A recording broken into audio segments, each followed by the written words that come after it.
Esta semana pasada, Carlos, terminó la participación del equipo de capitanes de Ciudad de México en la G-League de la NBA. La G-League continúa en otra fase de su temporada. Jugaron 17 partidos, ganaron 6, perdieron 11. Recuerdo que comenzaron con 3 victorias, después 6 derrotas y luego dividieron esos últimos partidos. Carlos, comenzamos la cobertura de la temporada de capitanes diciendo que el logro sería que varios jugadores se graduasen a otros equipos, incluyendo de NBA, y que el equipo, inclusive, si ganase algún partido u otro, ya sería una ventaja tremenda, sabiendo que todos sus partidos se jugaban en Fort Worth, Texas. Que ninguno de sus partidos se jugaban ni siquiera en Ciudad de México, ni tampoco en Fort Worth, donde estaban basados, pero en casa del oponente. Los partidos de locales de capitanes se jugaban cuando tenían una dupla de partidos en el oponente, y así ahorraban el viaje. Y aún con todo eso, el equipo ganó 6 partidos, fue competitivo en muchos de ellos. Muy pocos partidos fueron desiguales en contra de capitanes.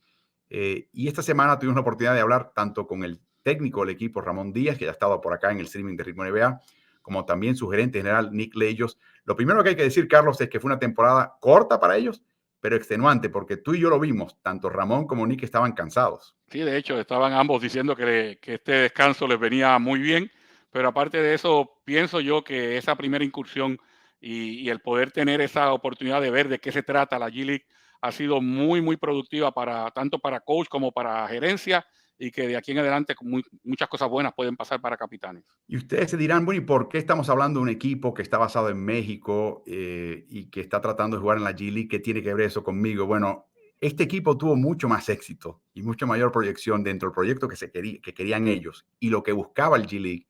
Y está abriendo unas puertas tremendas, de lo cual hablaremos más adelante. Y yo creo que tiene el potencial, claro, y lo veremos quizás más el año que viene que este año, de convertirse en un verdadero puente de talento latinoamericano, como mínimo al G-League. Y de ahí en adelante que el jugador reparta suerte y defina lo que él quiera y pueda hacer. Pero hablando con Ramón, le preguntamos particularmente esa idea de que el plantel tuviese una conexión directa latina en su composición, sea jugadores latinoamericanos directamente o jugadores de ascendencia latinoamericana. Le preguntamos si ese sería el propósito de ahora en adelante, si eso lo colocaba en cierta desventaja competitiva. Esto fue lo que nos contestó el granadino técnico de capitanes de Ciudad de México. Bueno, esto es una respuesta que a lo mejor ni Nicky ni yo somos capaces de responderte, ¿no? Yo creo que esto es una respuesta que nos tienen que dar el consejo directivo, ¿no? Y que realmente tengan claro qué es lo que quieren de cara al futuro. A día de hoy la premisa es que el 70-80% de los jugadores tienen que tener raíces latinoamericanas. Entonces, si no hay cambio al respecto, tendremos que seguir buscando jugadores o estadounidenses con familiares o con raíces latinas que tengan ese pasaporte tan preciso, ¿no? Para jugar en Estados Unidos con esa rapidez. O tendremos que intentar planificar con mucho más tiempo que jugadores sí que pueden adecuarse con mayor velocidad al juego de G-League. ¿Hubo interés de otros equipos de NBA u otros equipos de G-League por ese talento latino, sencillamente de preguntarte un poquito, háblame más de este jugador? Pues mira, a día de hoy, qué bueno que lo pregunta Álvaro, hay 4 jugadores que me atrevería a decirte que podrían terminar jugando esta misma temporada en algún equipo de G-League. Excelente. Hay bastante interés en muchos de ellos. Y qué bueno que mencionas, Carlos, a Justin, incluso Tyler, que a lo mejor son jugadores que han tenido ya un pequeño paso por la G-League, pero siempre con un rol no tan grande como el que han tenido este año en Capitanes, ¿no? Yo incluso a Justin Reyes no lo había visto tirar de larga distancia en sus temporadas anteriores en G-League, incluso en el análisis estadístico que, como he mencionado en muchas ocasiones, estamos haciendo y persistiendo todo el rato, su capacidad de tiro exterior o el impacto que tenía era muy bajo, y este año nos ha demostrado totalmente lo contrario. Un jugador que, tomando buenas decisiones, puede estar tirando cerca del 40%, que, como bien acabas de mencionar, tiene un físico muy bueno, que con un poquito de mejora está muy cerca de poder ser uno de los siguientes que pudieran dar el paso a la NBA. Y es que hay jugadores realmente. Yo me llevo una grata sorpresa de incluso de mis propios jugadores y de muchos jugadores que hemos scouteado, porque haciendo bien el trabajo y con un poco de paciencia, creo que podríamos poner muchos jugadores de estos latinos, si no en la NBA, jugando a muy buen nivel en la G-League. No mencionó nombres, Carlos, pero tengo que pensar que está Tyler Davis, está Justin Reyes, está Rigoberto Mendoza, el vikingo, está también Mike Torres. Me imagino que sean los nombres que interesaron al G-League. Tu reacción al comentario de Ramón Díaz. Sí, no, estoy totalmente de acuerdo con lo que él menciona, pero se te olvida un nombre importante. Philip Wheeler apenas tiene 19 años de edad. Hizo una decisión bastante quizás cuestionable, que fue dejar pasar su último año de high school competitivo y académico para convertirse en profesional a los 18 años. Ya lleva 2 años jugando en la Liga de Puerto Rico y empezó a abrir ojos en la parte final de la temporada, cuando se le empezó a dar mucho más tiempo de juego, así que también es un prospectazo. Pero lo que menciona Ramón, de que si esta va a ser la filosofía del club de aquí en adelante, obviamente van a tener jugadores que tengan el pasaporte estadounidense, pero si tienen jugadores de otras nacionalidades, tienen que trabajar con la visa previamente y demás.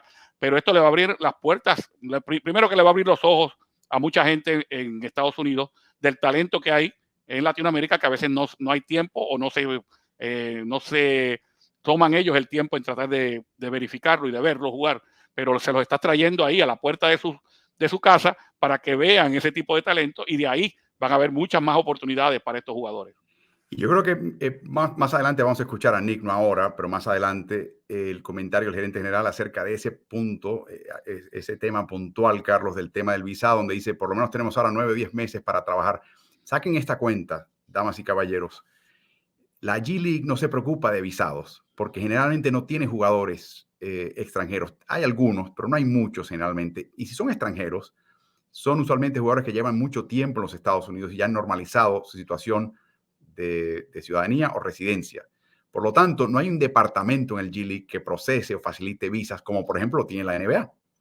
Y yo creo que parte del acomodo de este año, la lección aprendida por el G-League al adoptar a capitanes, es que quizás hay que empezar a facilitar la posibilidad de que capitanes de un futuro pueda tener ese tipo de visa, pueda contar con X cantidad de espacios en el equipo para jugadores que no tienen la papelería inmediata y se la conseguimos para poder jugar sin mayor problema.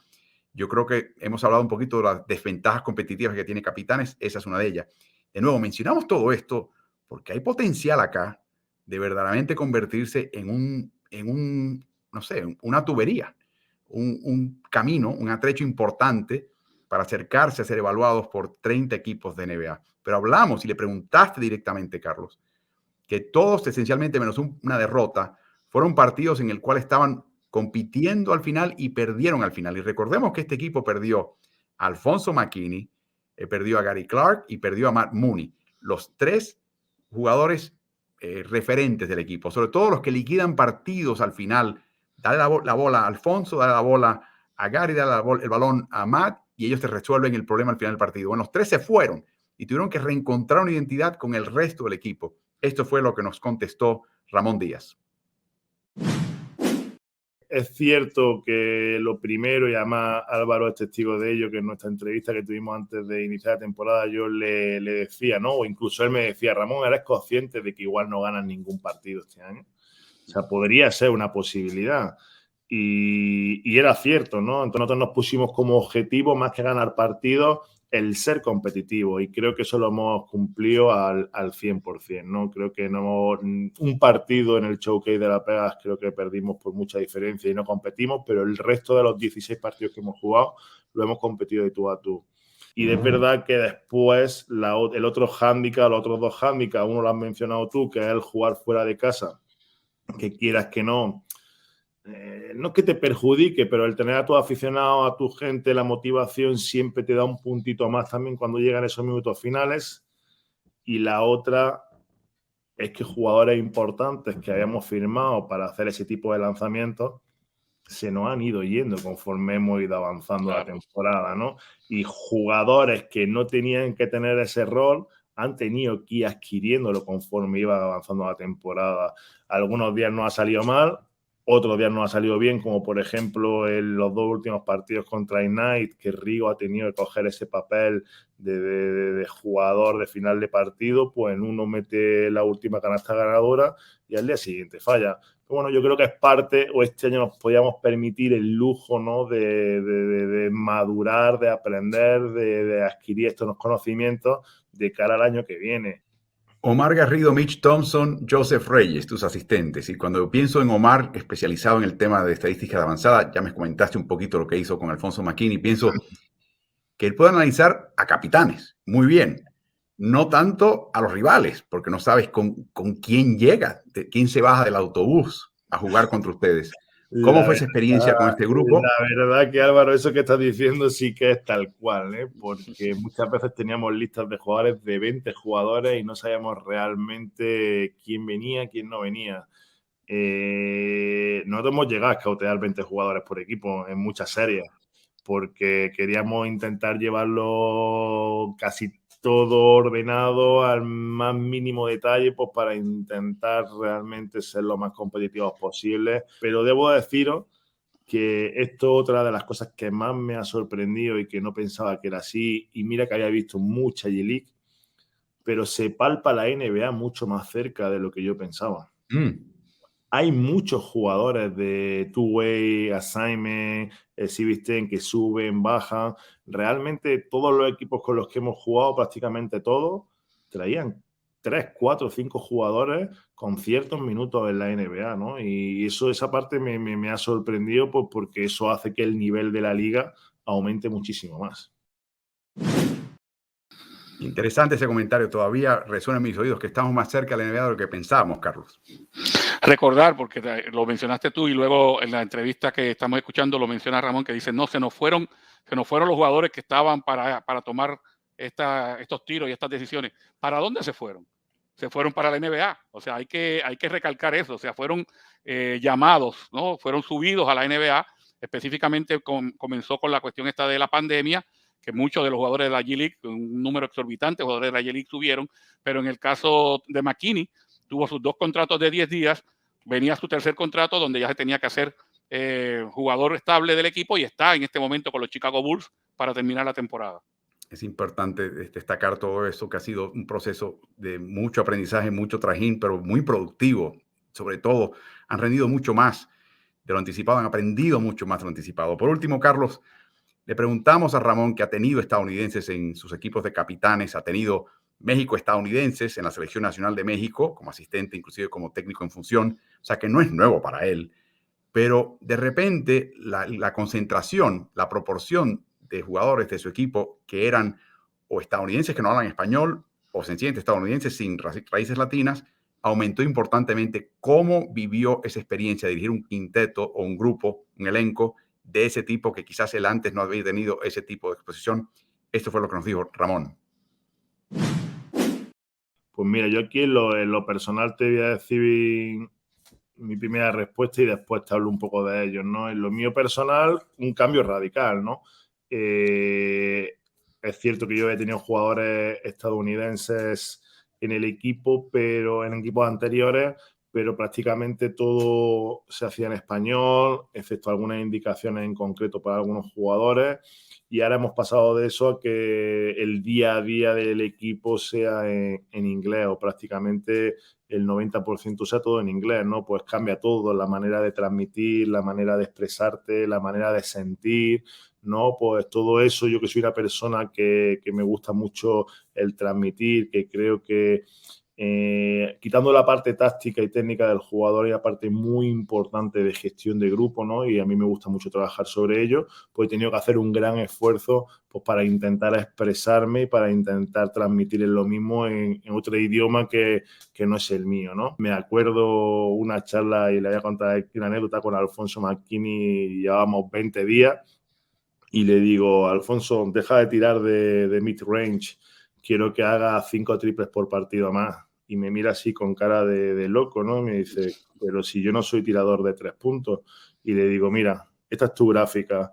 Cada vez que te vas al bote parada y tiro y utilizas el rango medio, tus porcentajes de tiro están alrededor del 36%. Queremos que sigas tirando volumen de tiro de 3, queremos que sigas tal. Y el tipo en cuanto vio que lo que le decíamos empezó a mejorar su juego, a mejorar sus números, pues ahí fue cuando cambió un poco todo, ¿no? Cuando te ganas la confianza de esos jugadores importantes dentro del vestuario, ellos se sienten con confianza, pues todo cambia. Y por último, de mi parte, mencionábamos la cantidad de equipos de G-League y NBA interesados en el elenco de capitanes. ¿Qué tal durante todo este proceso jugadores, inclusive hasta entrenadores, que se han ofrecido a capitanes para ser parte del proyecto? O sea, ustedes tuvieron que reclutar, pero estoy seguro que al avanzar la temporada muchas personas se dieron cuenta de la oportunidad y lo vieron distinto y empezaron a comunicarse con ustedes. ¿Cuánto interés ha despertado esta aventura de capitanes? Mucha. Muchísima, la verdad. Ya no solo somos el equipo ese de Ciudad de México que va a probar o que la gente tenía dudas de si jugábamos o no jugábamos. La gente se ha dado cuenta de que hemos jugado, de que no solo la parte deportiva, sino que la institución es una institución seria, que esto va para adelante, que el objetivo, como ya hemos hablado en algunas ocasiones, Álvaro, es intentar, ¿por qué no ser la primera franquicia en la historia latinoamericana a estar en la NBA?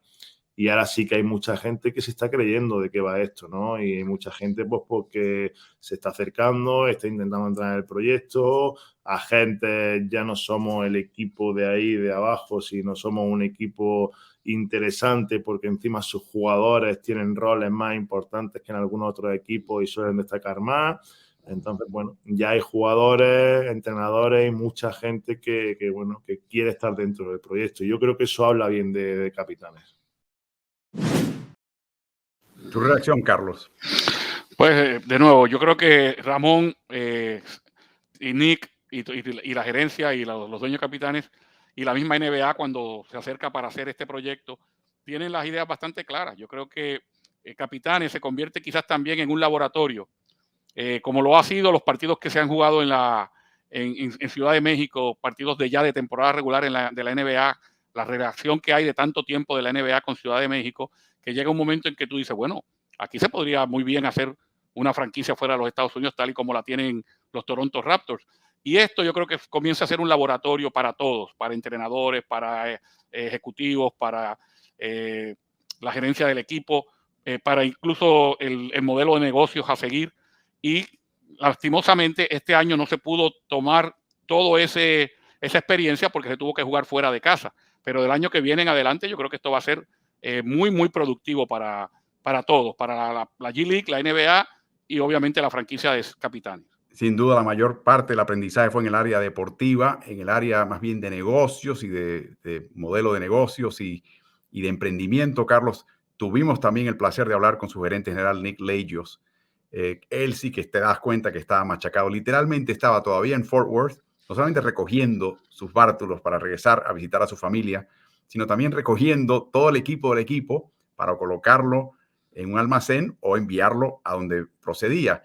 Y le notabas, y ustedes lo van a apreciar un poquito, el cansancio se palpaba en Nick. Pero Nick tuvo cosas muy interesantes. Le preguntamos particularmente qué momentos extraordinarios, positivos, él recordará de este primer año con Capitanes, y esto fue lo que nos comentó el gerente general Nick Lagios.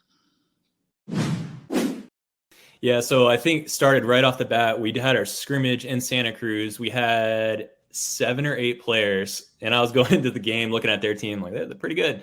They had like 3, 4 former NBA guys. And I wasn't like scared like this might get ugly, but I wasn't quite sure how we were going to do because a lot of our guys haven't played in the G League, haven't played in college or the NBA. So, but we ended up winning. So once we're at halftime and we're like even, I'm like, thank goodness. Like we're a team and this is going to be fun. And, you know, Matt Mooney wasn't playing that game, but he was one of our coaches. And it was just such a cool thing I think going into the game, we didn't really know how we were going to do. So then to come out and actually win, that was pretty special. You know, it's like, okay, Capitanes have arrived.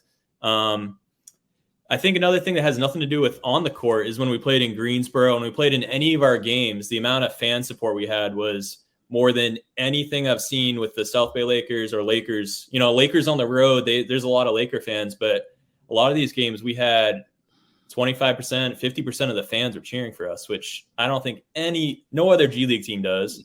And honestly, no other NBA team does. Like, it's just not like that. So I think that is pretty special and just a magnitude of what Capitanes can be, you know, in sports and outside of sports. It was pretty cool to see that, especially in Greensboro. They were playing Mexican music. The whole stadium was singing. It was really cool. Well, we're going to have the benefit of next season in that we have 9 months, 10 months to prepare for next season versus we're kind of thrown into it as guys were already signed in the Mexican League or Puerto Rican League or Dominican League. There are all these guys that we liked, but they were already signed. So it gets really difficult. So now, you know, we're going to be we're going to have the advantage in that we know that we're playing next season at the start of the season. So we can start talking to guys. They're not going to sign with another league. Also, I think it's going to help to get some more Latin American players in that there were over 100 G League call-ups this year. So if guys are doing well, you know, if they're doing well in Europe, that's awesome for them, for him and his family, you know. But if they come and do FIBA and they outplay a lot of these, you know, American players or NBA players, then they're already showing that they're NBA talent. So we can just get them to the G League, get them into the NBA system. I think a lot of these Latin American players can make it to the NBA without a doubt. O sea, ¿por dónde empiezo, no? Por un lado, el hecho, Carlos, de que si el jugador tiene talento, y mencionaba Ramón y Nick hace eco, de que el juego es más físico, es más atlético, es más rápido. Tú piensas que puedes colocar ese pase ahí, pero no. A nivel de G League no lo puedes colocar, te van a cerrar el espacio y va a ser una pérdida de balón, que claramente no todo el mundo puede jugar a nivel de G League, y aquellos que tienen ciertas características le va a tomar tiempo, como el caso de Rigoberto, que también tuvo que cambiar un poquito su papel, de no solamente jugar, pero despuntar a ese nivel, ajustándose a este nuevo nivel. Pero lo que le está diciendo Nick Leyos al mundo, sobre todo en América Latina, es, hey, la puerta está abierta y la luz es verde. Vénganse, ¿no, Carlos? Sí, definitivamente que esa es una ventana grande, una puerta grande que se abre para que equipos de NBA te puedan ver. Recuerda que cuando un jugador con talento para jugar en cualquier parte del mundo decide jugar, no jugar en la G League, lo que está haciendo es que está pensando más en ganar más dinero. O sea, no hay duda alguna de que en las grandes ligas europeas se gana más dinero que en la G League. Cuando ese mismo tipo de jugador decide que va a jugar en la G League, a lo que está apostando es a que él va a llegar a la NBA. Dice, no, yo tengo que estar aquí cerca para que me vean, para que estés cercano a una franquicia, para que me suban, porque dentro de esta misma temporada la rompo y subo a la NBA. O sea que, en otras palabras, el jugador que opta, teniendo gran talento, por jugar en la G League, rescinde contrato por seguir el sueño de llegar a la máxima competencia. Hasta cierto punto, Carlos, es la inspiración de todo esto, y a mí no me consta esto, pero quizás fue Juan Toscano Anderson, que estuvo en la Liga Mexicana, ganó campeonatos, y de repente apostó por ir a jugar a Santa Cruz Warriors, al G League, y ahí lo vio Golden State y lo preparó, lo ascendió, y el resto, como dicen por ahí, es la historia. Así que este equipo tiene esa capacidad. Dos temas que hay que mencionar, Carlos. Le hablé puntualmente a Nick la gran cantidad de desventajas que tiene competitivas por diseño un equipo de Capitanes contra un equipo de NBA, del G League, que es filial de un equipo grande, que tiene 2 contratos de doble vía, varios contratos de exhibición 10, que es una versión de doble vía, inclusive novatos, jóvenes, jugadores de segunda vuelta, fichados de vuelta hasta en primera vuelta, que son enviados al G League para que se fogueen. Esa ventaja que mencionaba Ramón de tener 4 o 5 jugadores de NBA en cancha, no la tiene Capitanes. No es equipo de NBA. No tiene un equipo de NBA al cual está afiliado. No le llegan ese tipo de talentos de golpe. Por lo tanto, le pregunté a Nick, ¿no habrá posibilidad el año que viene de generar ciertas excepciones a la regla que favorezcan solamente a Capitanes para tratar un poquito de emparejar el panorama deportivo competitivo? Y le pregunté específicamente, por ejemplo, que le permitan a Capitanes pagarle más a sus jugadores, más por encima del tope salarial del G League. Y me dice lo siguiente, sencillamente, esto ha sido un aprendizaje para ambos bandos. Le menciono ciertas cosas de este tipo a la jefatura del G League y la respuesta es, no me había dado cuenta de eso. No entendía que eso era un problema. Ahora me doy cuenta. Hablemos. Esos 9, 10 meses que van a pasar ahora van a ser productivos y van a determinar mucho. Si, por ejemplo, permiten ese tipo de exenciones a Capitanes, ¿por qué no llenarlo del gran talento hemisférico? Si de repente, o por ejemplo, si consiguen el visado, si facilitan ese aspecto, ¿por qué no ir de ese costado? Porque es algo que francamente le puede sacar ventaja, Capitanes. De no ser así, quizás se convierta en un equipo más convencional, más estadounidense, más tipo G-League. Eso se determinará en los próximos meses. Pero me llevo esa anécdota que me contó Nick, que yo lo vi, Carlos, que a mí me conmueve. Greensboro, North Carolina. No digamos que es un paraje perdido porque no quiero insultar a una comunidad rural muy linda, pero es una ciudad chica, rodeada de muchas fincas y granjas, donde hay una comunidad mexicana como la hay típicamente en zonas rurales y agrarias en todos los Estados Unidos. De alguna manera, y estoy seguro, Carlos, que sin ser aficionados al básquet o sencillamente a Capitanes, por el mero hecho de presentarse un equipo en una cancha cerca de ellos, que venía de México, de Latinoamérica, bastó para que ellos se presentasen con sus porras, con sus canciones, con su bandera y con su orgullo, Carlos. A mí eso me conmueve. Ver en un estadio en Greensboro, North Carolina, que la mitad del público es extracción mexicana o latina, apoyándose un equipo al cual ni conocen, pero por meramente estar ahí representando lo que representan, valía la pena. Y como dice Nick, eso se convirtió en rutina en varias de las canchas que ellos estuvieron presentes, precisamente por eso, por la comunidad latinoamericana y específicamente en muchos de estos lugares mexicanas, ¿no? Que se sentían que había un equipo que los estaba representando. Así que eso tiene mucho valor, como lo va a tener posiblemente ver el gimnasio Juan de la Barrera lleno a capacidad la próxima temporada cuando Capitanes Ciudad de México juegue como local. Y precisamente también mencionaba Nick como último punto, que él no va a decir en voz alta, pero que él quiere ver estos equipos de G-League de Estados Unidos, filiales de equipos de NBA, jugar en la altitud de México. La afición va a ser factor. La altitud, piensa él, habiendo vivido en Colorado por muchos años, personalmente, dice, ese va a ser un gran ajuste y esa va a ser una gran ventaja para Capitanes. Así que una conclusión, claramente, Carlos, de parte de la entrevista con Ramón y Nick, es que esto va. O sea, esto no va a evaluarse para ver si después de una serie de juntas regresamos al año que viene. No, este equipo está planificando ya lo que va a hacer el año que viene, hasta qué punto compite el año que viene, bajo qué condiciones compite, pero todo va. Esto va el año que viene y esto se convierte en un atrecho. Y por último, Carlos, al final nos comentó Ramón algo bien interesante, y es que él personalmente está aprovechando ese contacto y cercanía con la NBA porque ha recibido invitaciones también, Carlos. Y de hecho, ahora en marzo va a estar con un par de equipos de NBA viendo las prácticas, estando ahí en el piso, en el tabloncillo, como dice uno, tratando de captar todo lo que esos equipos hacen, cómo entrenan, cómo se preparan. Me imagino que también a nivel técnico-táctico. Así que enhorabuena para él, porque eso realmente es un gran punto de aprendizaje y de mejoramiento para un entrenador cuando tiene ese tipo de acceso. Así que dos equipos lo invitan para ser parte de esta experiencia y para que él pueda aplicar esos conocimientos. Eso es parte también del sistema de NBA, donde todo el mundo trata de aprender, competir cuando se puede y aprender y remar juntos cuando hay que hacerlo. Así que felicitaciones a Ramón, a Nick, particularmente a los miembros del equipo, Moisés Cosío, que es el que también ha estado empujando este equipo con todo su equipo de trabajo. De esa manera vamos a concluir nuestra presentación de esta noche.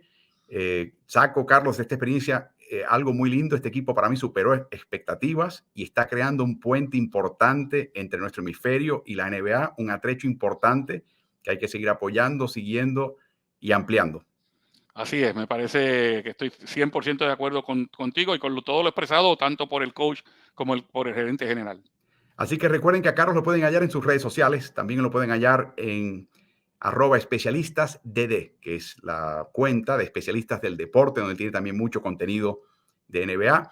Por supuesto que reconocemos una vez más y le damos las gracias a nuestras plataformas mediáticas en Argentina, el Diario de la Nación; en Uruguay, el diario deportivo Ovación, que es parte del diario El País. A ambos nuestro agradecimiento y nuestra alegría de que nos acompañen. Recordemos también que tendremos sorpresas especiales a partir de la semana entrante, así que atentos a este streaming. Y las entrevistas de Ramón Díaz y Nick Leyos fueron aún más extensas de lo que colocamos en este streaming de esta noche. El resto y la entrevista en su totalidad para ambos está en nuestra cuenta de YouTube, nuestro canal de YouTube, que es Ritmo NBA-NFL. Pasen por ahí y suscríbanse de una vez. Así que aquellos que nos escuchan en el podcast, aquellos que nos ven por La Nación Ovación, aquellos que nos ven por las plataformas de Ritmo NBA, Gracias una vez más por acompañarnos y nos vemos la semana entrante. Buenas noches.